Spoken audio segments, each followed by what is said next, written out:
Halo guys, Assalamualaikum warahmatullahi wabarakatuh. Kabar sana gini, alah makan sana. Hari ini aku akan mempresentasikan materi Green Supply Chain Management. Baiklah, sebelum kita masuk, kita harus tahu dong apa itu arti Green Supply Chain Management atau manajemen rantai pasok hijau. Green Supply Chain Management adalah pendekatan dalam manajemen rantai pasok yang bertujuan mengurangi dampak lingkungan dari kegiatan rantai pasok suatu perusahaan. GSCM mengintegrasikan prinsip-prinsip dan praktik ramah lingkungan ke dalam perencanaan, pengadaan, produksi, dan manajemen limbah dalam rantai pasok.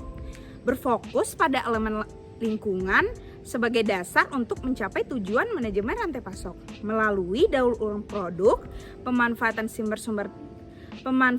sistem sumber daya akan ditingkatkan dan dampak negatif terhadap lingkungan akan berkurang. Nah, selanjutnya yaitu tujuan dari Green Supply Chain Management. Tujuan utamanya adalah untuk mengurangi jejak lingkungan dan dampak sosial dari rantai pasok, sekaligus mencapai efisiensi operasional dan mengurangi biaya. Hal ini sejalan dengan perubahan menuju keinginan dan tanggung jawab sosial perusahaan yang semakin menjadi fokus dalam dunia bisnis modern. Keselarasan antara pertumbuhan ekonomi, keberlanjutan lingkungan, dan tanggung jawab sosial. Dengan menerapkan praktik GSCM, perusahaan dapat memberikan manfaat jangka panjang bagi lingkungan dan bisnis sendiri, sambil memenuhi harapan pelanggan dan pihak berkepentingan lainnya. Nah, pada Green Supply Chain Management pasti adanya yang namanya Green Design. Green Design merupakan konsep perencanaan sebuah produk atau hasil teknologi yang lebih memperhatikan dampak dari keberadaan terhadap lingkungan, baik dalam proses penciptaannya maupun hasil produknya yang diciptakan secara efektivitas penggunaan energi dan sumber daya yang digunakan. Next, prinsip dasar Green Design. Yang pertama itu adalah low impact material, yang mana memanfaatkan bahan non-toksik dan diproduksi secara ramah lingkungan.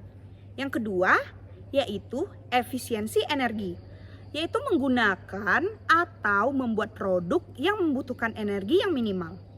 Selanjutnya yang ketiga yaitu kualitas dan daya tahan. Produk memiliki usia pakai yang panjang. Selanjutnya yang keempat yaitu reuse and recycle, yang mana rancangan produk harus mempertimbangkan pemanfaatan secara berkelanjutan sehingga setelah masa pakai berakhir.